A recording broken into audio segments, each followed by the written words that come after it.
ಇವತ್ತಿನ ಈ ದಿವಸ ನಮ್ಮೊಟ್ಟಿಗೆ ಎಲ್ಲ ಇದ್ದಾರೆ. ಅವರೊಂದು ಸಣ್ಣ ಪರಿಚಯ ಮಾಡದೇ ಇದ್ರೆ ನನ್ನ ತಪ್ಪಾಗ್ತದೆ. ಹಾಗಾಗಿ ನಮ್ಮ ಈ ಒಂದು ವ್ಯಾಪ್ತಿಯಲ್ಲಿ ಸಾಧಾರಣ 1-1.5 ವರ್ಷದಿಂದ ಸುಮಾರು 150ಕ್ಕೂ ಹೆಚ್ಚು ಜನರನ್ನ ಬಾಲಕೃಷ್ಣ ಕೊಡೂರವರು ಭಜನಾ ತರಬೇತಿ ಕೊಟ್ಟು ನಮ್ಮ ಒಂದು ಸಂಸ್ಕೃತಿಯನ್ನು ಉಳಿಸುವಂಥ ಪ್ರಯತ್ನವನ್ನು ಮಾಡ್ತಾ ಇದ್ದಾರೆ. ಸುಮಾರು 7 ಕಡೆಯಲ್ಲಿ ಇವತ್ತು ತರಬೇತಿಯನ್ನು ಬಹಳ ಕಡೆಯಲ್ಲಿ ಹೋಗಿ ಕೊಡ್ತಾ ಇದ್ದಾರೆ. ಅವರ ಒಂದು ಪರಿಶ್ರಮದಿಂದ 150ಕ್ಕೂ ಹೆಚ್ಚು ಜನ ಮಕ್ಕಳು ಭಜನೆಯನ್ನು ಕಲಿತಾ ಇದ್ದಾರೆ. ಒಂದು ನಮ್ಮ ಸಂಸ್ಕಾರ ಸಂಸ್ಕೃತಿ ಎಲ್ಲ ಕಡೆಯಲ್ಲಿ ಹಬ್ತಾ ಇದೆ.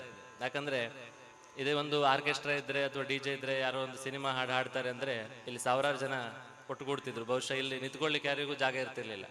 ಆದರೆ ಸಂಗೀತ ಭಜನೆ ಅಂತಂದ್ರೆ ಒಂದಿಷ್ಟು ಜನ ಇರ್ತಾರೆ.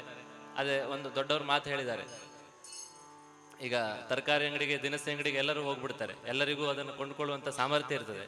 ಆದರೆ ಚಿನ್ನದ ಅಂಗಡಿಗೆ ಹೋಗ್ಬೇಕಂದ್ರೆ ಅದಕ್ಕೆ ಅಷ್ಟು ಹಣ ಬೇಕು. ಹೇಗೆ ಚಿನ್ನದ ಅಂಗಡಿಗೆ ಹೋಗ್ಲಿಕ್ಕೆ ಹಣ ಬೇಕಾಗ್ತದೋ ಹಾಗೆ ನಮ್ಮ ಸಂಸ್ಕಾರ ಸಂಸ್ಕೃತಿ ವೇದ ನಾದ ಇರುವಲ್ಲಿ ಹೋಗ್ಬೇಕಂದ್ರೆ ಅಷ್ಟು ಆತ್ಮಜ್ಞಾನ ಬೇಕು. ಯಾರಿಗೆ ಕೇವಲ ಮನರಂಜನೆ ಬೇಕಾಗ್ತದೆ ಅವರು ಬೇರೆ ಬಾಹ್ಯ ಮೂಲಗಳನ್ನೆಲ್ಲ ಆವರಿಸ್ತಾರೆ. ಯಾರಿಗೆ ಆತ್ಮ ಸಂತೋಷ ಬೇಕಾಗ್ತದೆ ಅವರು ಮಾತ್ರ ಇಂಥ ಒಂದು ವೇದ ನಾದಗಳ ಒಂದು ಪರಿಮಿತಿಗೆ ಒಳಪಡ್ತಾರೆ. ಇಲ್ಲಾಂದ್ರೆ ಬೇರೆಯವ್ರು ಬಂದ್ರೆ ಕುತ್ಕೊಳ್ಳಿಕ್ಕೂ ಆಗೋದಿಲ್ಲ, ಬೇಜಾರು ಬಂದ್ಬಿಡ್ತದೆ, ಎದ್ದೋಗ್ಬೇಕು ಅನಿಸ್ತದೆ. ಹಾಗಾಗಿ ನೀವೆಲ್ಲ ಬಂದಿದ್ದೀರಿ ಅಂತಂದ್ರೆ ನಿಮ್ಗ ಒಂದು ಆತ್ಮ ಸಂತೋಷ ಬೇಕಾಗಿದೆ, ಮತ್ತೆ ಭಗವಂತನ ಒಂದು ಆ ದೃಷ್ಟಿಕೋನದಲ್ಲಿ ನೀವು ಇದ್ದೀರಿ ಅಂತೇಳಿ ಅರ್ಥ. ಹಾಗಾಗಿ ನಿಮ್ಮೆಲ್ಲರಿಗೆ ನಾನು ಮೊದಲನೇದಾಗಿ ಸ್ವಾಗತವನ್ನು ಕೋರ್ತಾ ನಮಸ್ಕಾರವನ್ನು ಮಾಡ್ತಾ ನಿಮ್ಮೆಲ್ಲರ ಆಶೀರ್ವಾದವನ್ನು ಬೇಡ್ತಾ ಬಾಲಕೃಷ್ಣ ಅವರನ್ನ ಈ ವಿಷಯದಲ್ಲಿ ಸ್ವಾಗತ ಮಾಡ್ತಾ ಇದ್ದೆ. ಹಾಗಾಗಿ ಅವರಿಗೆ ನಾನು ಹೃತ್ಪೂರ್ವಕವಾಗಿ ಈ ಒಂದು ಅವಕಾಶಕ್ಕೆ ಮೂಲ ಕಾರಣ ಅವರೇ. ಹಾಗಾಗಿ ಅವರಿಗೆ ಎಲ್ಲರ ಪರವಾಗಿ ಸ್ವಾಗತವನ್ನು ಕೋರ್ತಾ ಚಪ್ಪಾಳೆ ಮೂಲಕ ತಾವೆಲ್ಲ ಸ್ವಾಗತಿಸಬೇಕಾಗಿ ಕೇಳ್ಕೊಳ್ತಾ ಇದ್ದೇವೆ.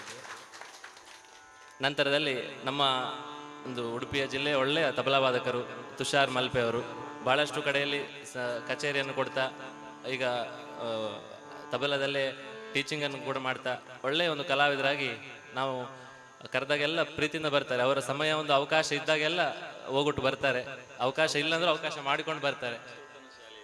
ಈಗ ವಿಶೇಷವಾಗಿ ಹೊಸದಾಗಿ ನಮ್ಮ ಚೇರ್ಕಾಡಿಯಲ್ಲಿ ರಾಷ್ಟ್ರೋತ್ಥಾನ ವಿದ್ಯಾಕೇಂದ್ರ ಅಂತ ಹೇಳಿ ಪ್ರಾರಂಭ ಆಗಿದೆ. ಅಲ್ಲಿ ಅವರು ತಬಲಾ ಶಿಕ್ಷಕರಾಗಿ ಸೇವೆಯನ್ನು ಸಲ್ಲಿಸ್ತಾ ಇದ್ದಾರೆ.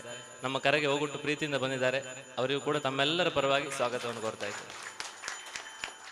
ನಂತರದಲ್ಲಿ ಇನ್ನೊಂದು ತಬಲದಲ್ಲಿ ನನ್ನ ತಮ್ಮನೇ ಆದಂತಹ ನಾಗೇಂದ್ರ ಭಟ್ ಅವರಿದ್ದಾರೆ. ಅವರು ಕೂಡ ಸಂಗೀತದಲ್ಲಿ ವಿದ್ವತ್ತನ್ನು ಮಾಡ್ತಾ ಇದ್ದಾರೆ. ಅವರು ನಮ್ಮೆಲ್ಲರ ಒಂದು ಕರೆಗೆ ಹೋಗ್ಬಿಟ್ಟು ಬಂದಿದ್ದಾರೆ. ಅವರಿಗೂ ತಮ್ಮೆಲ್ಲರ ಪರವಾಗಿ ಸ್ವಾಗತವನ್ನು ಕೋರ್ತಾ ಇದ್ದೇವೆ. ನಂತರದಲ್ಲಿ ನಾವು ತಾಳವನ್ನು ಲಾಸ್ಟ್ ಇಟ್ಕೊಳ್ತೇವೆ, last but not the least. ಯಾಕಂದ್ರೆ ಈಗೆಲ್ಲ ನಾವು ಅಡುಗೆಯನ್ನು ಮಾಡಿರ್ತೇವೆ, ಪಾಯಸವನ್ನ ಕೇಸರಿ ಬಾತನ್ನ ಸಿಹಿ ತಿಂಡಿನೆಲ್ಲ ಮಾಡ್ತೇವೆ. ಅದಕ್ಕೆ ಒಂದು ಚೂರು ಉಪ್ಪು ಹಾಕ್ಬೇಕಂತ. ಆ ಚೂರು ಉಪ್ಪು ಹಾಕ್ಲಿಲ್ಲ ಅಂದ್ರೆ ಅದರ ಟೇಸ್ಟ್ ಅಷ್ಟು ಬರೋದಿಲ್ಲ ಅಂತ.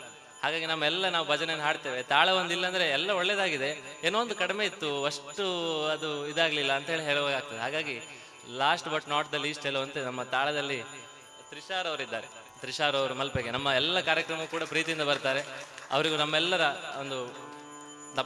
ಪ್ರೀತಿಯ ಸ್ವಾಗತವನ್ನು ಕೋರ್ತಾ ಇದ್ದೇವೆ. ಅದೇ ರೀತಿಯಲ್ಲಿ ನಮ್ಮೆಲ್ಲರ ಒಂದು ಆಶೀರ್ವಾದದ ಮೂಲಕವಾಗಿ ನಮ್ಮ ಗುರುಗಳನ್ನು ಸ್ಮರಿಸ್ತಾ ದೇವರನ್ನು ಸ್ಮರಿಸ್ತಾ ಎಲ್ಲರ ಒಂದು ಆಶೀರ್ವಾದವನ್ನು ಬೇಡ್ತಾ ನಾವೇನೇ ತಪ್ಪು ಮಾಡಿದ್ರು ನಮ್ಮ ತಪ್ಪು, ನಾವು ಒಳ್ಳೇದು ಮಾಡಿದೆಲ್ಲ ನಮ್ಮ ಗುರುಗಳಿಗೆ ಸಲ್ತದೆ, ಅದನ್ನೆಲ್ಲ ಮನವರಿಕೆ ಮಾಡ್ತಾ ನಾವು ಕಾರ್ಯಕ್ರಮವನ್ನು ಮೊದಲನೇದಾಗಿ ರಾಗ ದುರ್ಗಾದೊಂದಿಗೆ ಒಂದು 10 ನಿಮಿಷ ಶಾಸ್ತ್ರೀಯವಾಗಿ ಹಾಡಿ ನಂತರದಲ್ಲಿ ಭಜನೆಗಳನ್ನೆಲ್ಲ ಪ್ರಸ್ತುತಪಡಲಿಕ್ಕೆ ಪ್ರಯತ್ನ ಪಡ್ತೇವೆ.